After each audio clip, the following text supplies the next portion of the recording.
Bonjour les secondes H, on se retrouve pour corriger quelques exercices du chapitre 13 sur les spectres d'émission. Donc tous les exercices en fait qu'on va voir pour le chapitre 13. Donc l'exercice 5, il est corrigé à la fin mais je le corrige quand même. Utiliser la valeur de la vitesse de la lumière. L'objectif c'est déterminer la durée ΔT mise par la lumière du soleil pour nous parvenir. On a pour ça une donnée qui est la distance entre la Terre et le soleil, 1,50 fois 10 puissance 11 mètres, et l'autre donnée, il faut la connaître, c'est la vitesse de la lumière. La vitesse de la lumière, elle est de 3 fois 10 puissance 8 mètres par seconde. On a donc une distance, une vitesse, il faut calculer un temps. On part donc de la formule de la vitesse de la vitesse, V égale distance divisée par la durée. Et si on veut obtenir la durée, il faut donc que ΔT qui divise ici passe en haut ici, va multiplier le V, et le V qui multiplié en haut passe en bas et va diviser le D. Donc ça fait ΔT est égal à D sur V. On fait le calcul et on obtient 500 secondes, ce qui fait 8 minutes 20. La lumière du soleil met donc 8 minutes 20 pour parvenir jusqu'à la Terre. Entre le moment où la lumière est partie du soleil et le moment où elle arrive sur Terre, il s'est écoulé 8 minutes 20. L'autre exercice que l'on va corriger, c'est l'exercice 9 qui est ici. C'est sur les spectres. Alors il y a deux façons de représenter les spectres. Soit on montre uniquement les couleurs qui sont émises, comme dans l'exercice 8. On voit que dans ce spectre, il y a du rouge, du jaune, du vert, et qu'il est continu. Toutes les couleurs sont représentées sans qu'il y ait de raies noires. Celui qui est en dessous, on voit par exemple qu'il est discontinu. Il y a des raies noires qui s'intercalent dans un spectre avec plusieurs couleurs. Et puis enfin, dernier type de spectre, il y a les spectres où il n'y a que des raies colorées. Le spectre est tout noir, il y a seulement quelques longueurs d'onde qui sont envoyées, qui correspondent à certaines couleurs. Une autre façon de représenter les spectres, c'est avec des courbes. Donc on ne voit pas toutes les couleurs, par contre on voit l'intensité émise selon la longueur d'onde.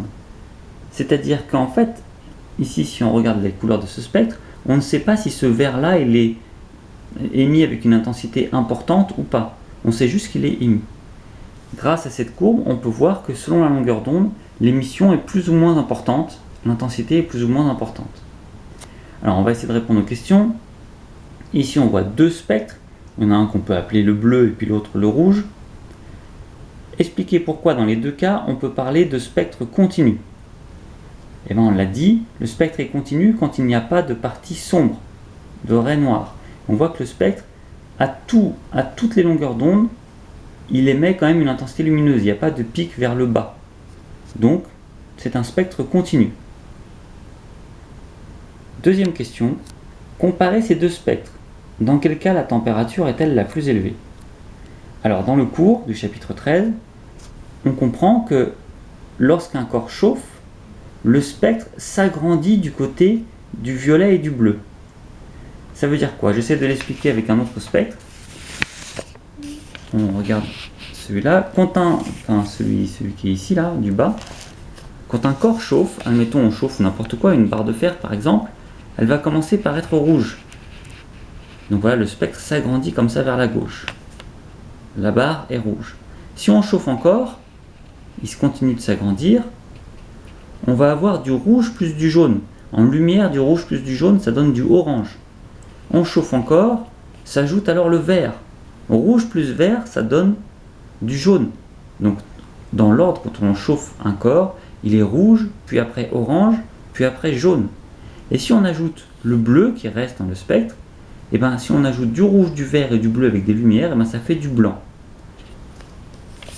Là, quand on regarde ces deux spectres, on voit que celui-là, il a une intensité supérieure, notamment vers les longueurs d'onde qui sont vers la gauche, vers les faibles longueurs d'onde qui correspondent au bleu. Celui-là, il a des longueurs d'onde d'intensité, des radiations d'intensité plus importantes de ce côté-là, côté droite, mais moins importantes côté gauche, du côté du bleu. On peut en déduire que c'est donc la courbe bleue qui correspond à l'objet le plus chaud, puisque son spectre est plus enrichi vers les faibles longueurs d'onde, c'est-à-dire vers les longueurs d'onde qui correspondent au bleu. Bon, je ne sais pas si j'ai été bien clair, on fera d'autres exercices un petit peu dans cette idée, notamment le 10 qui est ici. Donc il faut comparer des lumières. On étudie 3 étoiles qui émettent des lumières de nuances différentes. C'est-à-dire qu'on parle parfois d'étoiles rouges, d'étoiles bleues, d'étoiles blanches. Alors elles ne sont pas tout à fait rouges, bleues et blanches, mais il y a une légère coloration dans la lumière qu'elle émet. Donc attribuer une nuance à chaque étoile, blanche, rouge et bleue. Donc on constate que l'étoile A est plutôt légèrement bleue, alors que l'étoile B est plutôt légèrement rouge, et l'étoile C légèrement blanche. Donc voilà ce qu'on peut dire pour répondre à cette question. La deuxième question, comment les observations précédentes s'interprètent-elles? Et bien justement, avec ces couleurs, on peut en déduire approximativement des notions de température sur ces étoiles. Donc je vous montre la phrase en même temps. Ce sera plus simple pour comprendre peut-être.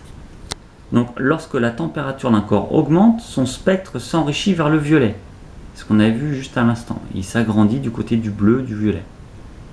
Les couleurs d'un objet lorsque l'on chauffe fortement sont donc, un objet que l'on chauffe fortement, sont donc le rouge, puis le orange, puis le jaune, puis le blanc, puis éventuellement le bleu. Alors ça, c'était plus difficile à comprendre.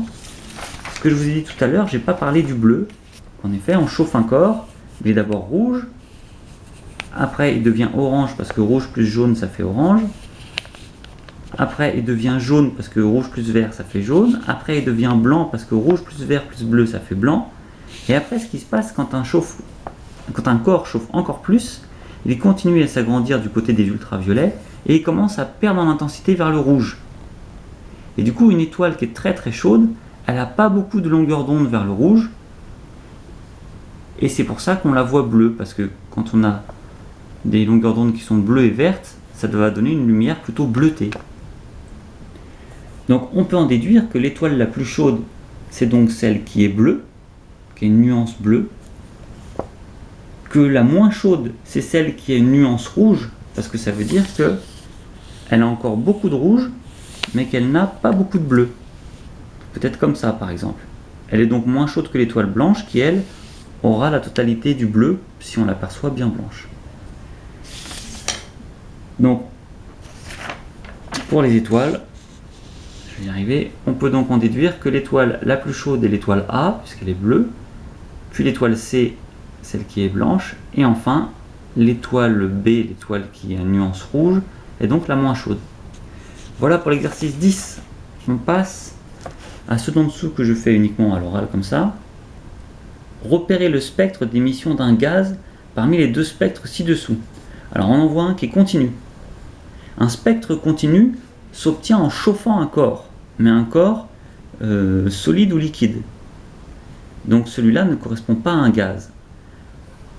Avec un gaz, on obtient toujours un spectre, ce qu'on appelle un ray d'émission.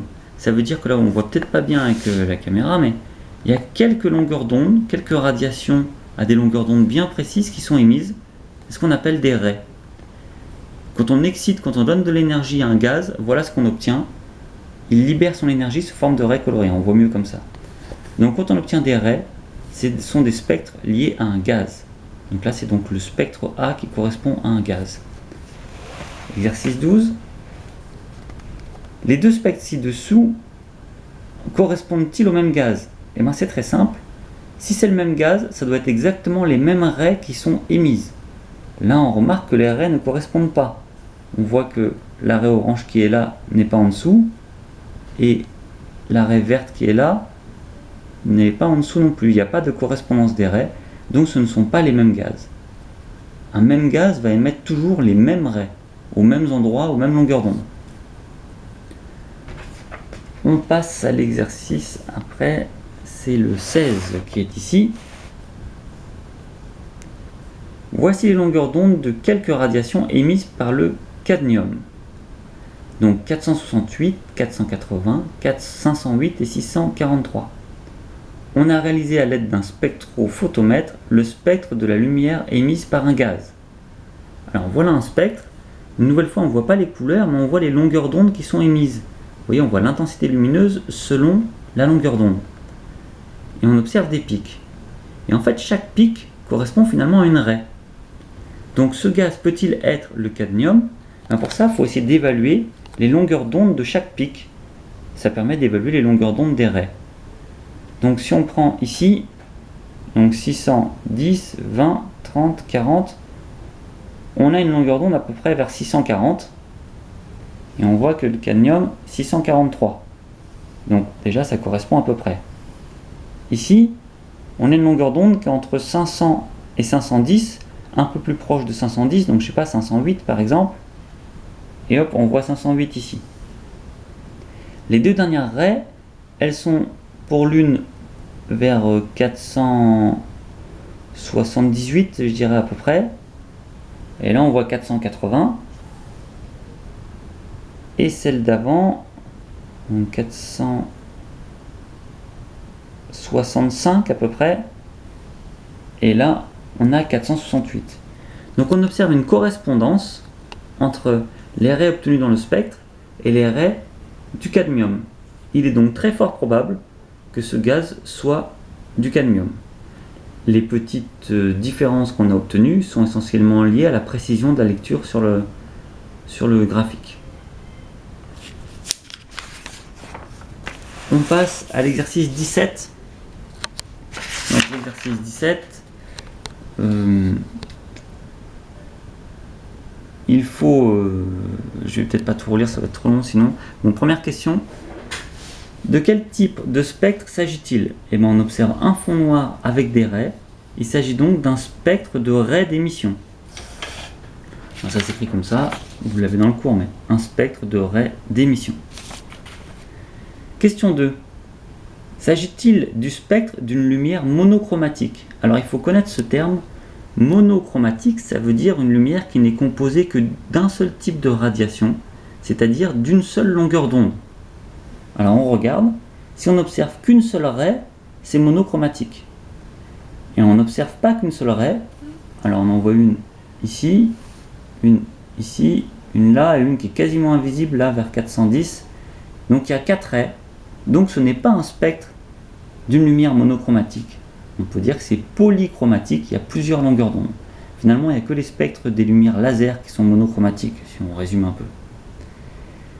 Repérer les longueurs d'onde des radiations présentes dans le spectre de la lumière émise par cette lampe. Donc il faut essayer de trouver les longueurs d'onde de chaque raie. Donc là, on voit qu'on est vers 656. Ici, 487 à peu près. La violette qui est là, 434. Et celle-là, la violette qu'on voit presque pas, 410. J'ai noté ici, je vais peut-être pas exactement la même chose, mais si, c'est à peu près ce que je viens de dire, je crois. Identifier l'entité responsable de l'émission lumineuse. Donc pour ça, on a un petit tableau avec les raies de 3 entités, donc 3 gaz qui peuvent émettre des longueurs d'onde. Et en comparant les valeurs qu'on obtient, on s'aperçoit que les valeurs les plus proches sont celles de l'hydrogène. En effet, 410, 434, 486, 656, c'est à peu près ce que j'ai obtenu, enfin ce qu'on a obtenu ici, à 1 nanomètre près. On peut donc en conclure qu'il s'agit de l'hydrogène. En comparant les longueurs d'onde, on s'aperçoit qu'il s'agit de l'hydrogène qui a émis cette lumière. Voilà pour l'exercice 17. On passe à l'exercice 22. Il n'en reste plus que 2 à faire, c'est assez rapide je pense pour avoir à peu près compris ce qui est demandé sur ce chapitre. Donc on a réalisé le spectre de raies d'émission de la lumière émise par un gaz inconnu. Donc c'est le premier là. On voit que c'est un spectre de raies, c'est donc bien un spectre d'un gaz. Puis le spectre de la lumière blanche. Donc toutes les couleurs en continu, approximativement entre 400 et 800 nanomètres. Et il y a un document B avec les spectres du mercure et du cadmium. La question, identifier le gaz inconnu. Alors, on regarde ici, on essaye d'évaluer les longueurs d'onde. Alors, on peut le faire assez approximativement, puisqu'il n'y a que 2 gaz possibles. On voit que, par exemple, celui-là, on va faire dans l'autre sens. Celui-là, il a une longueur d'onde qui doit se situer entre 500 et 510. Je regarde, est-ce qu'entre 500 et 510, j'observe une raie colorée? Ben non. Entre 500 et 510, il n'y a pas de raie colorée. J'essaie de le montrer avec mon stylo. C'est de la main gauche, pas très... Hop. Ici, on n'observe aucune raie ici. Donc a priori, ce n'est pas celui-là. On vérifie une fois de plus avec une raie qui devrait être vers à peu près vers 650. Je regarde vers 650. Hop. On n'obtient aucune raie par ici. On peut donc être certain que ce gaz n'est pas du cadmium.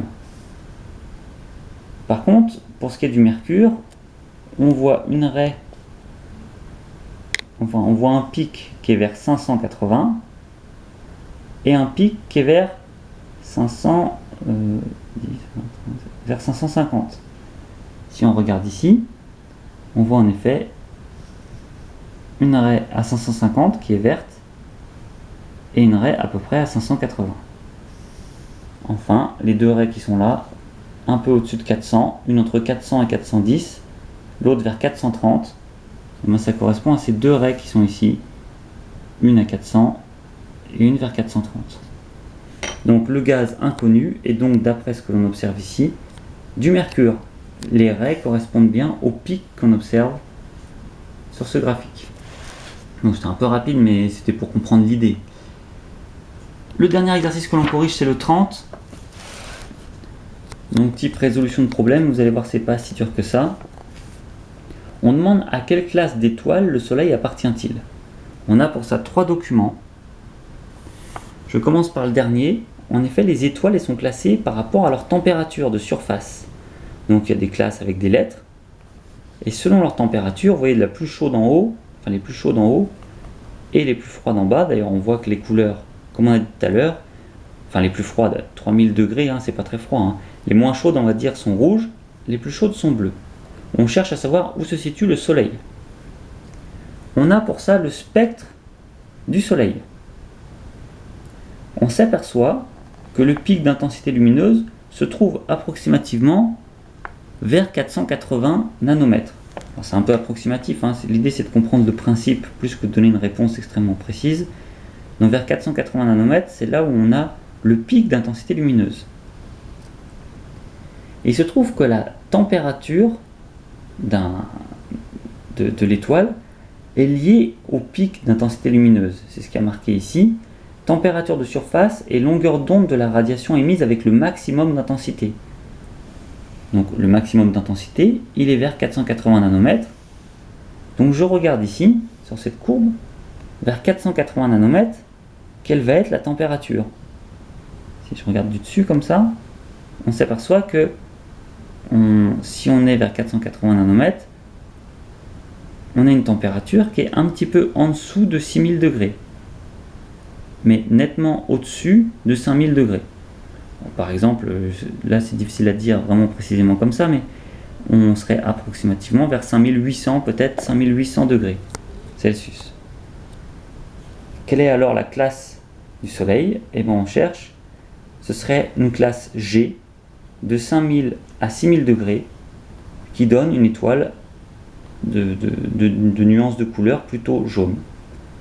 Voilà, donc le Soleil appartient à la classe G des étoiles considérées comme jaunes. Voilà, alors c'était peut-être un peu long à faire comme ça, mais on a vu l'essentiel de ce qu'il faut savoir de ce chapitre par les exercices. Vous avez bien sûr pu réviser grâce aux cours vidéo, grâce aux cours du livre. N'hésitez pas à me poser des questions. Au revoir.